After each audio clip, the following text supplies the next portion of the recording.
공천 문제에는 직접 관여할 생각이 없습니다. 우태를 보인다면은 우리 당원으로서의 자격도 인정받지 못할 것임을 방자하다.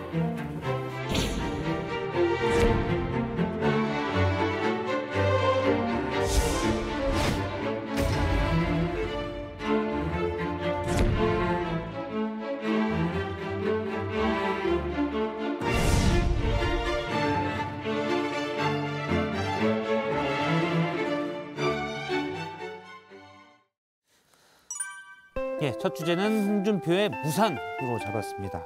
어제 홍준표 의원이 최재형 전 감사원장과 그다음에 본인의 측근을 전략공천 이번 보궐선거에 추천한 사실이 알려지면서 좀 논란이 있었는데 오늘 아침부터 소셜미디어에 연이어 글을 올렸습니다. 그러면서 누구나 공천에 대한 의견 제시는 할 수 있다. 그걸 꼬투리 삼아서 후보의 심기경호에 나선다면 남은 기간 선거를 어떻게 할 거냐. 이렇게 얘기를 했고요.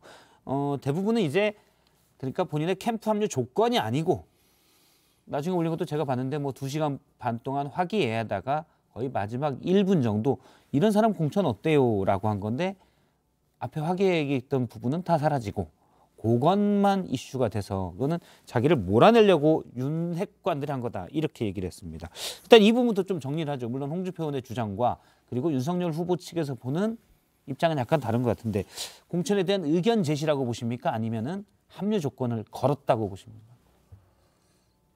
그럼 뭐 어떻게 얘기를 해야 될까요? 그러니까 사실 저는 저런 얘기가 왜 논란이 되고 있는지 그것 자체가 좀 이상해요. 그래요? 예. 왜냐하면 윤석열 후보로서는 지금 홍준표 그 경쟁자였지만 홍준표 의원의 도움이 절실하잖아요. 예. 그래서 오랜 난산 끝에 심사숙고 끝에 이제 서로 만나서 벌써 몇 번이에요? 2번째잖아요. 2번째죠. 그래서 그 2시간 반 동안 얘기를 했고 그리고 거기서 이제 도와주겠다라는 식으로 이제 정리가 되는 줄 알았는데 이게 갑자기 엉뚱한 얘기가 나오면서 이게 뒤틀어지기 시작하고 그냥 다른 일반 국민들 입장에서 보면 저 당은 계속 싸우고 있구나라는 느낌을 주고 있단 말이에요. 근데 왜 일처리를 이렇게 하는지를 잘 이해가 잘 되지가 않아요. 지금 말씀은 그런 얘기들이 밖으로 나온 게 문제라는 말씀이신가요? 그건 무조건 문제죠. 예를 들면 정상회담, 예를 들면 미소 정상회담을 하거나 예를 들면 옛날에 닉슨과 모택동 그 회담을 했을 때도 얘기되는데 그 두 사람이 별의별 얘기 다 했대요. 권력은 어떻게 움직여야 되고 뭐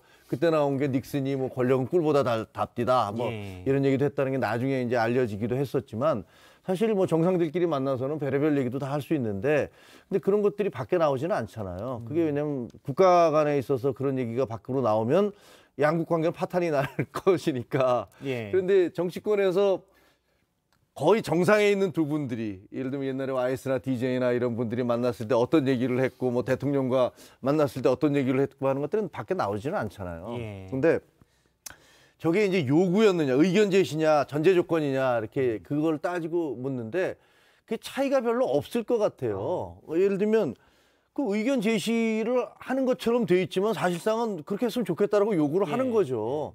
그거야 아니 정치적으로 예를 들어서 정치인들이 바보가 아닌데 예를 들면 어떤 것들을 해나가는 데 있어서 아무것도 없이 저는 무조건 100% 백의금 종군을 하면서 돕겠습니다라고 하는 경우는 제가 보기에는 없어요. 뭔가 다 내가 이렇게 도울 테니까 뭔가 저를 도와줘 당신도 뭔가 반대급부가 있어야 될 거 아니냐라는 것들이 내심 그렇게 대놓고 하지 않는다 하더라도 돌려서라도 다 그런 얘기가 주고받는 거 아니겠어요? 그게 정치가 그런 거죠, 뭐. 당연히 그 뭐 있는 거고. 근데 이게 지금 저는 밖으로 나온 얘기가 제가 만약에 윤석열 후보의 참모였다면 혹시 후보가 이 양반이 왜 이런 거를 뭐 해달라고 요구를 해라면서 좀 불쾌감을 표시한다 하더라도 그거 밖에 나가지는 않게 우리가 조용히 처리를 하자. 뭐 이런 식으로 해서 말이 안 나오게 하는 쪽으로 갔을 것 같아요. 그래야지 당 자체에도 타격이 없고 후보한테도 타격이 없고 그리고 또 중요하게 홍준표 의원을 지금 끌어들여야 되잖아요. 그런데 그 다음에 이 전개가 엉뚱하게 진행되면서 지금은 상당히 그 공드름탑이 다시 무너져 버리는 그런 느낌이 있어서 왜 이런 식의 진행이 이루어지지? 이 사실 자체가 새어나온 것 자체가 어떤 뭐 비공식적으로는 뭐 할 수도 있을 법한데 새어나온 것 자체가 문제다라는 말씀이셨고요. 이게 이제 의견 제시냐 아니면 합류의 전제 조건이냐 좀 아까 이제 뭐 둘 다다 이렇게 말씀을 하셨는데 그렇죠. 도와달라고 찾아온 사람한테 이런 사람 어때?라는 게 단순한 의견 제시는 아닌 거죠. 그래서 자기 속내를 비친 거고 의중을 비친 건데 그럼 받아들이기에 따라서는 이게 뭐 제빵에만 관심이 있구나 이렇게 받아들였을 수도 있어요. 근데 아마 윤석열 후보 입장에서는 현장에서 뭐 즉답할 수 있는 사안은 아니고 돌아가서 이제 캠프에는 얘기를 했겠죠. 이런저런 얘기 중에 마지막에 이 얘기를 하더라. 근데 이제 홍준표 지금 그 의원이 윤핵관들을 지목을 하고 있지 않습니까? 그렇죠. 근데 캠프 내에서는 뭐 그건 수용할 수 없는 요구입니다 정도가 아니고 그런 얘기까지 해가면서 도움이 되겠냐? 홍이 들어오는 게.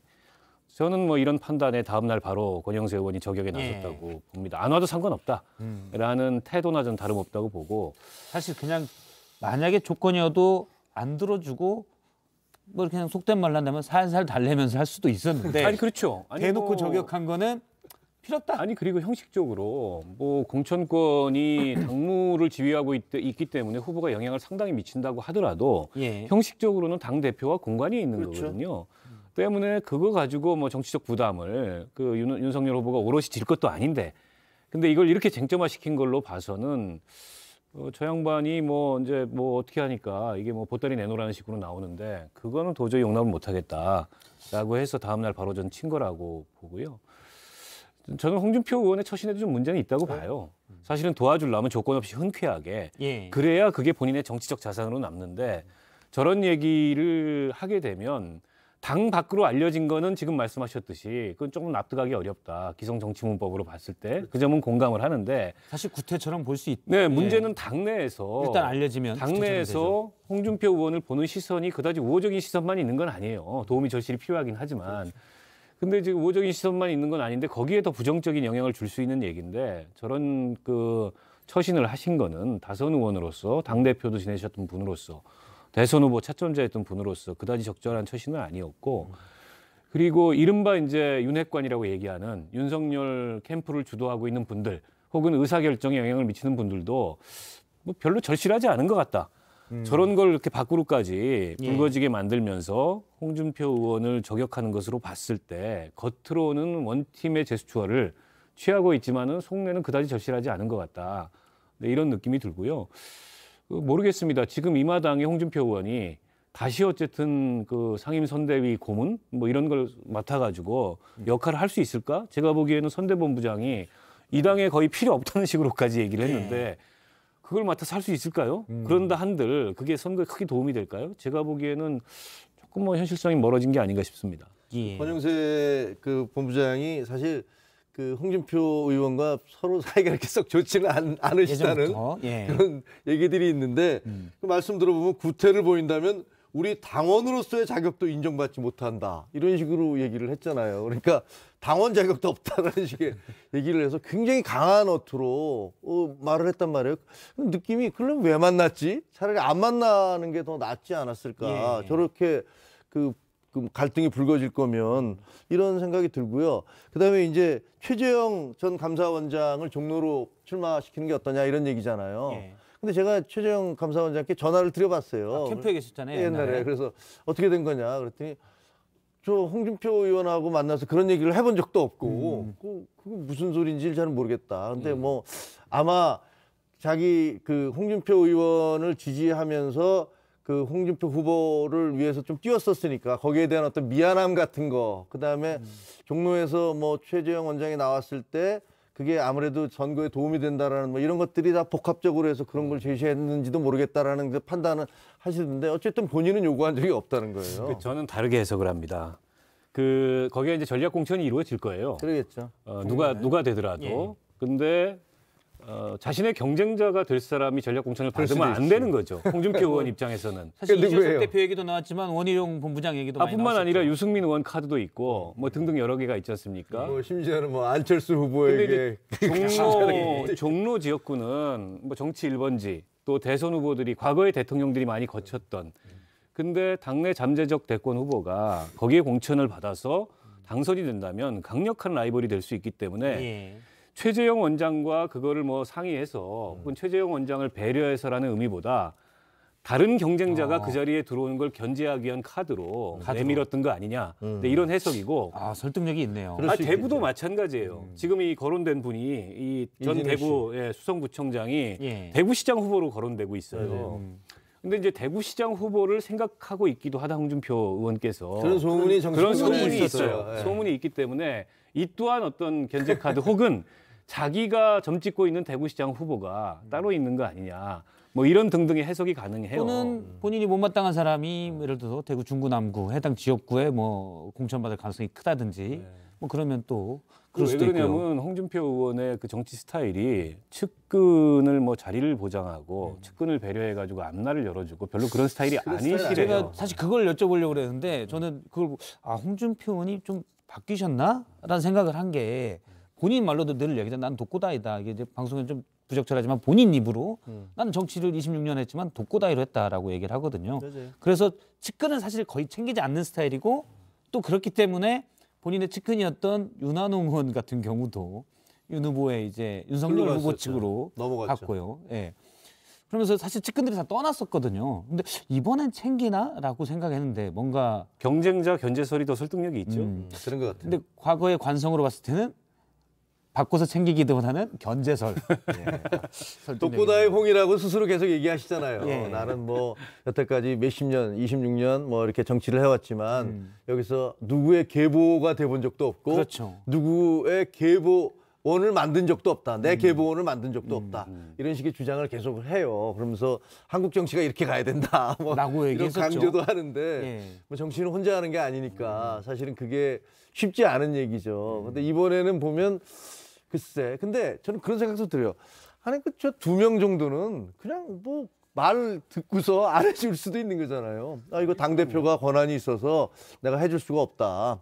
그거를 처음에는 이제 어서 들어오셔서 같이 갑시다라고 가다가 적절한 시점에서 뭐 아시다시피 지금 이렇게 돼 있으니 뭐 이렇게 얘기를 하면 되는 건데 어쨌든 이게 불거짐으로 해서 오히려 좀 찬물을 좀 끼얹는 그 원팀 분위기에 찬물을 끼얹는 아니 그래서 원팀이 별로 절실해 보이지 않는다는 거예요. 또 예를 들어서 그럴 수도 있잖아요. 예전에 이제 예를 들어서 김종인 전 총괄선대위원장에게 좀 끌려다녔었고 이준석 대표도 끌려다녔고 근데 홍준표 의원이 캠프에 본격적으로 들어온다고 해서 이거 끌려다니기만 할 수 있을 것 같다. 관리하기도 힘들고 그럴 바에 좀 평가절하해서 선을 그어버리자. 이런 판단도 했을 수 있을 것 지금 이제 같아요. 홍준표 후보의 가치는 특히 이제 그 플랫폼을 만들면서 청년의 꿈이라는 2030 청년들하고 활발한 의사소통을 통해서 그 청년층으로의 확장성 이런 걸 좀 기대해 볼 수 있는데 최근 들어서 지지율 추이를 보면 선거 캠페인에 특히 이대남 캠페인을 앞세우면서 상당 부분 2030 지지율을 회복했다. 근데 저런 무리한 얘기까지 들어가면서 예. 굳이 뭐 이럴 필요가 있느냐 이런 어떤 일종의 강경론이죠.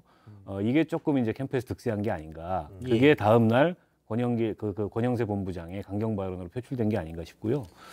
그래서 홍준표 후보께서 다시 돌아가실 수 있을지 제가 보기에는 뭐 쉬워 보이지 않습니다. 일단 그 부분에 대해서 홍준표 의원이 구태정치인으로 몰고 있다라고 얘기하면서 그 책임을 어디에 들었냐면 윤핵관으로 했습니다. 지금 보면 선대위 합류 무산을 두고 나를 구태정치인으로 몰아가고 있는 윤핵관들.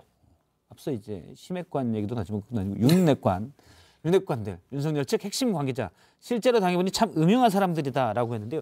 이런 표현을 보면 일단 윤석열 후보 본인과는 적절한 관계를 유지하고 그렇죠. 그 측근들은 확실히 거리를 두는 것. 이건 혹시 나중에 다시 합류할 수 있는 가능성을 열어놓은 게 아닌가 이런 생각도 좀 들고요. 아니, 저는 뭐 그럴 수 있다고 생각을 해요. 왜냐하면 안 하고 선거에서 정치인이 완전히 뒷짐지고 있을 수는 없는 거잖아요. 대선이라는 이 중차대한 시기에.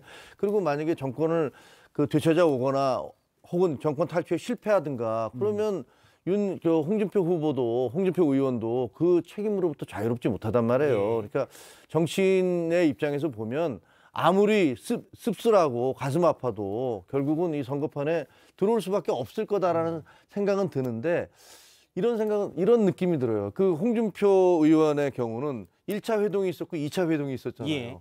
그런데 공교롭게도 1차 회동을 하고 난 다음에 바로 김종인 선대위원장이 들어오셨잖아요. 그러면서 나를 이용해서 저분을 끌어들였다면 뭐 그것도 나쁜 수는 아니야. 허허허 뭐 이러면서 넘어갔단 말이에요. 그러니까 말은 그렇게 했지만 본인은 얼마나 속이 쓰렸겠어요. 나랑 만났는데 그래서 내가 뭐 그때 나중에 얘기 들어보면 상당히 뭐 열심히 좋은 얘기도 해줬고 그다음에 함께 가자라는 식의 그런 얘기들이 꽤 있었다고 그러는데 예. 바로 김종인 총괄선대위원장이 들어옴으로써 자기 자리가 없어져 버렸잖아요.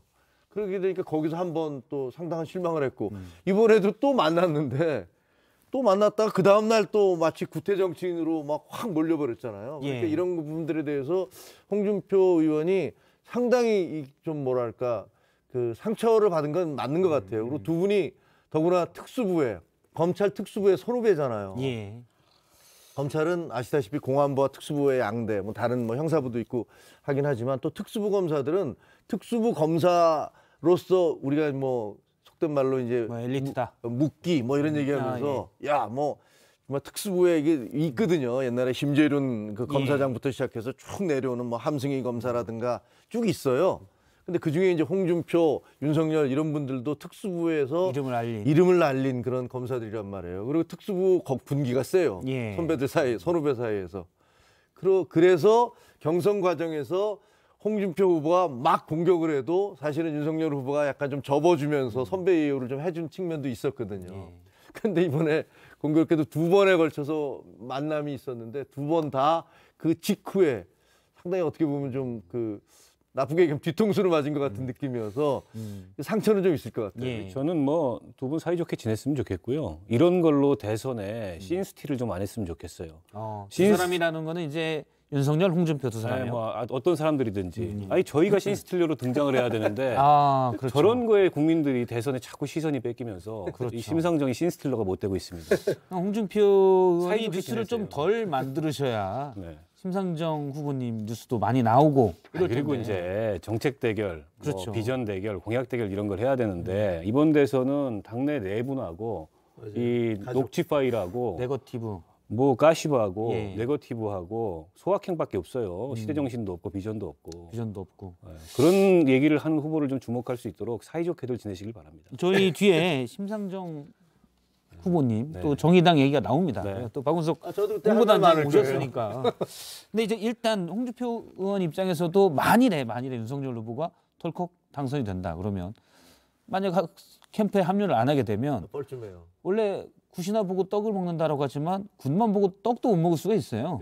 소위 말해서 오리알 되는 거죠. 예, 그래서 어떻게든 나중엔 좀 입장 변화가 있을 수도 있고 그런 거 보면 이제 윤핵관으로 딱 타겟을 정하는 그런 여지를 열어놓는 거 아닌가. 이런 아니, 생각이 결국은 들어요. 합쳐질 거예요. 저는 그렇게 결국은 봐요. 합쳐진다. 어쩌 그렇게 될 수밖에 없어요. 나머지 합쳐지는데 무게감이 사라졌어요.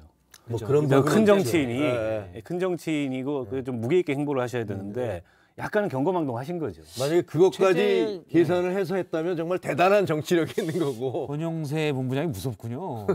되게 젠틀하고 그러신 분으로 알고 있었는데 역시 한 칼이 일단 있는 거죠. 한 칼이 있는 거죠. 들켰어, 걸렸어 이제. 그리고 사실 예전에 이제 친박과 친이로 이 권영세 예전 사무총장 시절에 상당히 좀 나뉘었지 않습니까? 예, 알겠습니다.